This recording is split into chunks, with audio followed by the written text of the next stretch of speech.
Hello my future Vaidyas, welcome back to my YouTube channel More from Srishti. Today is the day 2 of a 7 days challenge in which we'll be completing all the Saptadhatus within 7 days. As we know, Saptadhatu, that is Rasa Rakta Mamsa Meda Asti Majja Shukra, these all 7 dhatus play a very important role while studying the syllabus of Kriya Sharir paper 2, which forms about 60% of our syllabus. Okay. So today is the day 2 and we'll be starting with the second dhatu, that is Rakta. Let's begin with the Rakta dhatu. Etymology of word Rakta is Ranja plus Kta, which forms Rakta. The meaning of Ranja is to dye or to color. Now the second point which we'll be studying is the Nirukti or the definition.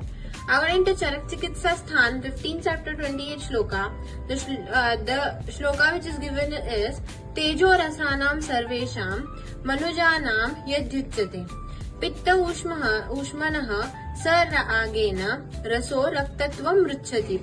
According to this shloka, the Rasa Dhatu is normal watery rasa. Rakta Dhatu is nothing but the normal watery rasa which has red color, like red color fluid. The Rasa Dhatu which has gained red color fluid is called as Rakta Dhatu. It represents essence of all rasas. Rasa gets transformed into Rakta by the heat of Pitta. They have given here, that is Pitta Ushmena Saragena Raso Raktatva Mrichati, which means when by the heat of Pitta, the Rasa Dhatu gets converted into Rakta Dhatu. Alright. Again, I'll be telling the definition of Nirukti, that is the Rakta Dhatu क्या होता है. Rakta Dhatu जो normal watery रसा रहता है, उस रसा को रसा धातु में जब red color add हो जाता है, red color fluid के form में present होने लगता है, वो जो fluid रहता है ना, उसे रक्त बोलते हैं. And it represents essence of all the rasas. Okay, let's begin. Next will be the third point, that is synonyms. रुधिर, उसके सिनोनिम्स बहुत इंपॉर्टेंट है क्योंकि usually they will ask in इधर एमसीक्यू या फिर ऐसे लाइक 5 मार्क्स क्वेश्चन में दे विल आस्क ऐसे इटोमोलॉजी निरुक्ति वगैरह के साथ सिनोनिम भी लिखो करके बोला जाता है. सो रिमेम्बरिंग सिनोनिम ऑफ ईच धातु इज रियली इंपॉर्टेंट. तो द सिनोनिम ऑफ रक्त धातुज आर, सिनोनिम्स ऑफ रक्त धातु इज रुधिर. मीनिंग क्या है इसका? टू होल्ड और टू स्टॉप. अस्रिक और अस्र, to get expelled out or ejected.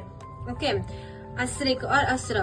रसा धातु को अस्रिक कर क्यों बोला जाता है? क्योंकि रसा के बाद रक्त बनता है ना, इसीलिए रसा धातु को अस्रिक कर बोला जाता है. Whereas रक्त धातु को अस्रिक बोला जाता है. इसका मीनिंग क्या होता है? टू गेट एक्सपेल्ड आउट और इजेक्टेड. एग्जाम्पल क्या है? मेनोरोजिया, ब्लीडिंग डिसऑर्डर्स लाइक लोहित पित्त, अस्त्र पित्त या फिर रक्त पित्त. इसको लोहित भी बोला जाता है क्यों? Due to its coppery red colour. Okay, and क्षतज originates from the trauma or क्षत और wound or ulcer, that is rana. As we know, जब भी wound मतलब क्या, कट भी लग जाए ना तो blood starts oozing out, right? So it is called as क्षतज, which means after trauma or after any kind of wound, the fluid which comes out, that is blood, right? That is Rakta Dhatu. So it is called as Shataja. And this is Shonita. And last one will be the Shonita. Next comes Panchabhautika predominance. Vistrata. Vistrata is nothing but fishy odor, means Amagandhata. That is, has the predominance of Prithvi Mahabhuta. Vistrata, Prithvi Mahabhuta. Dravata मतलब क्या है? Liquidity. जो Jala Mahabhuta. That is Drava Bhava, that is Jala Mahabhuta का predominance है. राग मतलब redness आता है due to Tej Mahabhuta. Spandana मतलब pulsation activity. It is due to Vayu Mahabhuta.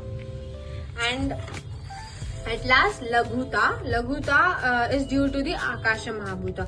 So in short, Rakta Dhatu में पांचों धातु का पांचों महाभूत का contribution होता है. विस्त्रता पृथ्वी महाभूत की वजह से आती है. द्रवता विल बी ड्यू टू आप महाभूत.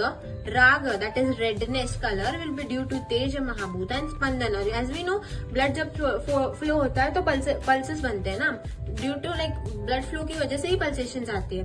तो ब्लड पल्सेशन एक्टिविटी वायु महाभूत की वजह से होती है. And at last laghuta, that is lightness, is due to the akasha mahabhuta. Now let's study the sthana and swarupa. स्थान क्या है, रक्तम सर्व शरीरस्य जीवस्य आधार उत्तमम. As we know, रक्त धातु is nothing but blood, right? As we know, to survive, blood is the most important thing. अगर हम उसे मॉडर्न वे में कोरिलेट करें तो हमें पता है ब्लड का काम क्या है, ऑक्सीजन ट्रांसपोर्ट करना, right? So according to this shloka they have said रक्त सर्व शरीरस्यम, मतलब क्या है, सर्व शरीर मतलब रक्त पूरे शरीर में पाया जाता है. जीवस्य आधार उत्तमम, इसका मतलब क्या है, it is the chief sustainer of life. So रक्त का स्थान क्या है, सर्व शरीर. एंड उसका काम क्या है, मतलब जीवस्य आधार उत्तम मतलब it is this main sustainer, that is chief sustainer of life. Okay, main sites क्या है, मेन साइट्स रक्तवह स्रोतस, रक्ताशय, हृदय एंड रक्तवह सिर एंड रक्तधर कला. These are the main sites of रक्त. एंड 2 टाइप्स कौन से आते हैं, पोषक और पोषक रक्त. ठीक है, आई गेस स्थान समझ में आया होगा. The shloka is also really easy, just go through it. पूरा इस श्लोका में क्या है, जो श्लोका मतलब इसको तोड़ के पढ़ लो, क्योंकि सर्व शरीर से मतलब क्या है, सर्व शरीर नॉर्मल हिंदी में बोला जाता है. सर्व शरीर मतलब पूरे बॉडी में पाया जाता है. जीवस्य आधार उत्तम मतलब जीवन का मूल आधार बनता है. ठीक है, प्रमाण कितना है, 8 अंजलि प्रमाण. एमसीक्यू के लिए बहुत इंपॉर्टेंट है, इसीलिए सबके प्रमाण अच्छे से पढ़ लो. नेक्स्ट कम्स उत्पत्ति. ओके, उत्पत्ति as we all know formation हमेशा एम्ब्रियोनिक लाइफ में होता है, अर्ली एम्ब्रियोनिक लाइफ में होता है. एंड पोस्टनाटल में सिर्फ नरिशमेंट होता है. ओके, एवरी डे ओल्डर रक्त धातु is catalysed in liver and spleen. At the same time new रक्त धातु इज सिंथेसाइज्ड फ्रॉम फ्रूट. मतलब ओल्डर रक्त धातु जो रहता है वो कैटलाइज मतलब डिग्रेड होके होता है लिवर और स्प्लीन में. एट द सेम टाइम नया रक्त धातु बनता है खाने से, दैट इज आहार रस से रस धातु से रक्त धातु, ऐसे बनता है. ठीक है, उसके बाद सिंथेसिस ऑफ धातु is continuous. Fine. Next comes factors contributing in synthesis. क्या क्या फैक्टर्स कंट्रीब्यूट करते हैं जिसकी वजह से प्रॉपर सिंथेसिस होता है. पहले क्या आएगा, न्यूट्रिशियस फूड. अगर तुम इसे मॉडर्न में भी कोरिलेट करके देखो तो क्या आएगा, जब आप खाना अच्छे से नहीं खाते, यूजुअली देख के जस्ट नॉर्मली थिंक करके देखो, जब आप खाना अच्छे से खाते हो तभी आपके अंदर ब्लड ज्यादा बनता है ना. It is really important. If you are having unhealthy lifestyle and you don't eat that nutritious food, then obviously it directly or indirectly affects on your blood and somewhere it starts affecting your rakta dhatu, right? So first point क्या आएगा, nutritious food. Next कौन सा आएगा, balanced जाटर अग्नि. हाँ ठीक है, तुमने न्यूट्रिशियस फूड खा भी लिया तो अगर तुम्हारा जाटर अग्नि that is main digestive fire ही वीक है तो क्या ही हो जाएगा, अच्छे से डाइजेशन नहीं होगा, राइट? तो इसीलिए बैलेंस्ड जाटर अग्नि is a must thing. And next क्या है, बैलेंस्ड पाचक पित्त. एज वी नो, पाचक पित्त का मेन फंक्शन क्या है, प्रॉपर डाइजेशन ना. तो इसीलिए बैलेंस्ड पाचक पित्त एंड बैलेंस्ड स्टेट ऑफ रंजक पित्त. रंजक पित्त का मेन काम ही है रंजन करना, दैट इज कलरिंग द रस धातु. So it plays a very important role in forming the रक्त धातु. सो बैलेंस्ड स्टेट ऑफ रंजक पित्त is also an very important thing. In healthy status of यकृत प्लीह, मैंने यहाँ पे स्टार्टिंग में ही बोला था दैट एवरी डे होल्डर रक्त धातु इज क्या बोलते हैं, catalysed in liver and spleen, right? तो अगर liver and spleen, that is liver and spleen he healthy नहीं है तो ऑब्वियसली राइट कैटलाइजेशन नहीं होगा. इसीलिए ये अगर ये पांचों चीजें अच्छे से वर्क हो रही है तब भी अच्छे से सिंथेसिस होगा रक्त धातु का. ठीक है. Role of पंचमहाभूत. पंचभौतिक अग्नि इन क्वालिटेटिव ट्रांसफॉर्मेशन ऑफ पोषक रक्त टू पोष्य रक्त. Color, viscosity, specific gravity, other physical properties of the रक्त धातु depending on पंचमहाभूत. ठीक है. अभी नेक्स्ट आता है धातु पोषण न्याय के ऊपर. 3 न्याय है, दैट इज शिरदधि न्याय, केदारकुल्य न्याय एंड खले कपोत न्याय. शिरदधि न्याय ने क्या बोला है, पोषक रक्त को पोष्य रक्त में बदलता है. केदारकुल्य न्याय का अकॉर्डिंग क्या है, ट्रांसपोर्टेशन ऑफ पोषक रक्त टू लिवर एंड स्प्लीन, इसका ये है. एंड खले कपोत न्याय का क्या होगा, एक्शन ऑफ रंजक पित्त सिलेक्टिवली ऑन पोषक रक्त, दिस इज अकॉर्डिंग टू धातु पोषण न्याय। एंड लास्टली कौन सा आता है, त्रिविध पोषण ऑफ रक्त धातु। सी न्यूट्रिएंट्स ऑफ, मैंने बोला था रस धातु के फॉर्मेशन में ही मैंने बोला था आहार रस में हर एक धातु के लिए अपने अपने न्यूट्रिएंट्स रहते हैं। तो यहाँ पे क्या होगा, न्यूट्रिएंट्स ऑफ रक्त धातु अंडर रक्त धातवाग्नि, स्थूल रक्त बनेगा और उसका मल बनेगा और प्रिकर्सर बनेगा। स्थूल रक्त धातु बनता है, उसके बाद मल क्या है, पित्त, एंड प्रिकर्सर मतलब इसके बाद कौन सा आएगा, रस रक्त मांस, थर्ड कौन सा बनेगा, मांस धातु बनेगा। ठीक है, होप सो आप लोगों को इतना समझ में आ रहा होगा। Let's begin with the 8th topic, that is functions and properties. Function क्या है, जीवनम नाम प्राण धारणम, दिस इज अकॉर्डिंग टू अष्टांग हृदय सूत्र स्थान 11 चैप्टर 4th श्लोका। रक्तम वर्ण प्रसादम मांस पुष्टिम जीवयति च, रक्तम वर्ण प्रसादम। अभी देखो इसका क्या है, रक्तम वर्ण प्रसादम मांस पुष्टि जीवयति च, इसका इस पूरे श्लोका का मीनिंग बताती हूँ मैं।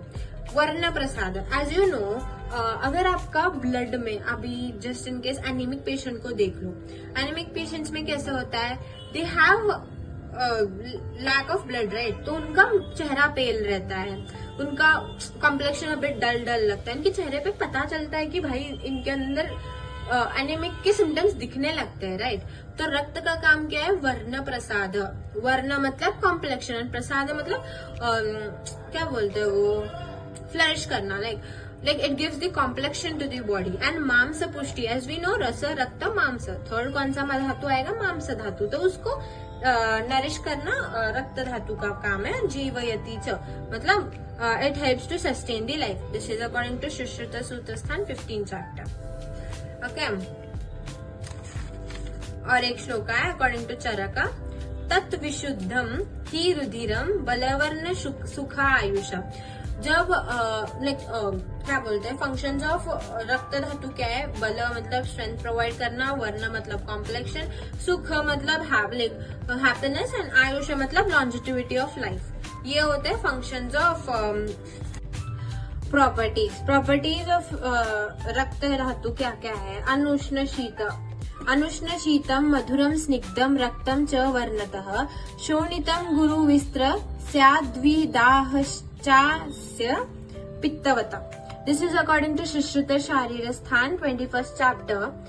इसके अकॉर्डिंग शुद्ध रक्त मधुर होना चाहिए, अनुष्ण शीत स्निग्ध होना चाहिए, and guru that is heavy, and vistra gandha that is fleshy odor, and should be similar to pitta dosha। शुद्ध रक्त लक्षण के बारे में बोला गया है। शुद्ध रक्त लक्षण एक बहुत इंपॉर्टेंट टॉपिक है, इस पर बहुत बार पीवीक्यूज पूछे गए। तो शुद्ध रक्त क्या है, इंद्र गोप प्रतिकाशम असंहतम अविवर्णम प्रकृतिस्यम जानियात, सुश्रुत सूत्र स्थान 14 चैप्टर। इसका मीनिंग क्या है, इंद्र गोप के कलर से कंपेयर किया गया है। न अति गच्छम न अति घनम, मतलब ज्यादा थिक भी नहीं होना चाहिए, ज्यादा डेंस भी नहीं होना चाहिए, और ज्यादा लिक्विड भी नहीं रहना चाहिए। न स्थायति, that is viscous and non coagulating in nature होना चाहिए। अविवर्ण, जब भी स्टेन होता है तो कपड़े मतलब क्लॉथ से जल्दी वॉश ऑफ होना चाहिए। एंड शुद्ध रक्त एज पर अष्टांग संग्रह सूत्र स्थान 36 चैप्टर 5th श्लोक का क्या है, टेस्ट स्वीट होना चाहिए, स्लाइटली सॉल्टी रहना चाहिए, and it should be a warm fluid. Colour क्या है, कलर ऑफ शुद्ध रक्त क्या है, तपनेन्द्रिय गोपवम पद्मलतक सन्निभम, गुंजाफल सवर्णम च विशुद्धम विदिशोनितम। इसका मतलब क्या है, तपन इंद्रिय गोपवम, मैंने बोला like earlier which I said that is the colour should be similar to that of इंद्र गोप insect, it can be the similar to the तपन that is heated gold, and then पद्मलतक रेड लोटस के समान, और गुंजाफल के समान भी हो सकता है। ये है कलर ऑफ शुद्ध रक्त। एंड नेक्स्ट टॉपिक है फीचर्स ऑफ विशुद्ध रक्त। प्रसन्न वर्ण, विशुद्ध रक्त होने पे प्रसन्न वर्ण that is fresh and glowing skin मिलती है।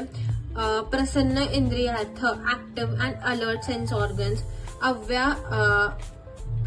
अव्याहत पक्तृवेगम, that is good digestive fire, and then sukhanvitam, positive physical and positive attitude, तुष्टि पुष्टि, mental happiness as well as good nourishment.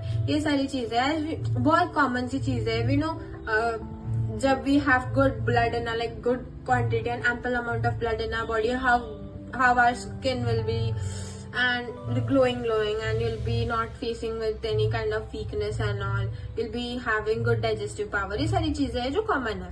उसके बाद मल क्या होता है? पित्त इज द मल ऑफ रक्त धातु। ठीक है, आश्रय भाव संबंध, रक्त और पित्त आश्रय भाव संबंध शेयर करते हैं। नेक्स्ट इज काल, मतलब time required for the formation of रक्त धातु इज 5 days। उपधातु क्या क्या है? सिर और कंडरा है। ठीक है, रक्त सार पुरुष क्या है? स्निग्ध ताम्र नख नयन, तालु जिह्वा ओष्ठ, पानी पाद तलम रक्तेना। इसके अकॉर्डिंग क्या होता है? नख नयन, दैट इज सब reddish. If you have ever observed a person who has ample amount of blood, वो बिट रेडिश रहते हैं, right? They are reddish and they have स्निग्धता in their skin as well as नख नयना, they have reddish nakha nayana, talu, jivva, oshta, and they have good well structured pani, that is hands, legs, like they are properly, like they have that glow as well as they have that beautiful thing in their body। so ये क्या है? रक्त सार पुरुष है। मैंने ये श्लोका पढ़ा था। I have always studied the छोटे छोटे श्लोका बिकॉज रक्त सार पुरुष, सार धातु सार पुरुष के श्लोका मेरे लिए specially is really difficult thing to by heart, क्योंकि सबका एक ही लगता था मुझे। तो मैंने सिर्फ इतना पढ़ा है, कहते स्निग्ध ताम्र नख नयन, तालु जिह्वा ओष्ठो, पानी पाद तलम रक्तेन। ये है रक्त सार पुरुष। एंड फाइनल टॉपिक कौन सा है? वृद्धि क्षय लक्षण। वृद्धि क्षय लक्षण एज आई सेड अर्लियर, अष्टांग हृदय सूत्र स्थान 11th चैप्टर अगर आपने अच्छे से पढ़ा है तो well and better. If you are well versed with that chapter, then there is no special need to study as such वृद्धि क्षय in the क्रिया topics। okay, वृद्धि के क्या है? रक्तम विसर्प प्लीहा विद्रादीन, कुष्ठ वातस्त्र पित्तस्त्र गुल्मोपकुश कामलाः, व्यंग अग्निनाश सम्मोह, रक्तत्वम नेत्र मूत्रता। इसके अकॉर्डिंग विसर्प मतलब क्या है? हर्पीस। एंड देन प्लीह वृद्धि, that is enlargement of spleen sorry. कुष्ठ, that is skin disorders, वात रक्त gout, रक्त पित्त ब्लीडिंग disorders, गुल्म abdominal tumor, उपकुश क्या है? टूथ प्रॉब्लम, कामला मतलब जॉन्डिस, एंड देन व्यंग ब्लैकिश डिस्कलरेशन, अग्निनाशा मतलब डाइजेस्टिव पावर डिक्रीज होता है, सम्मोह मतलब गिडीनेस, रक्तत्वम नेत्र मूत्रता मतलब darkness before eyes, redness of body parts, eyes as well as urine. क्षय लक्षण क्या है? रक्ते आम्ल शिशिर प्रीति, शिर शैथिल्य रुक्षता। इसका मतलब क्या है? रक्ते आम्ल शिशिर प्रीति मतलब दे गेट अवर्जन, उनको डिजायर होता है आम्ल दैट इज सार सब्सटेंस खाने का। एंड देन शिर शैथिल्य मतलब flaccidity of their veins, and then रुक्षता मतलब ड्राइनेस आती है। This is it for the today's video. Thank you for watching this video. Hope so रक्त धातु वाला टॉपिक आपको अच्छे से क्लियर हो गया होगा। So that's it. Thank you for watching this video. Please do like, share and subscribe to my YouTube channel. Bye bye.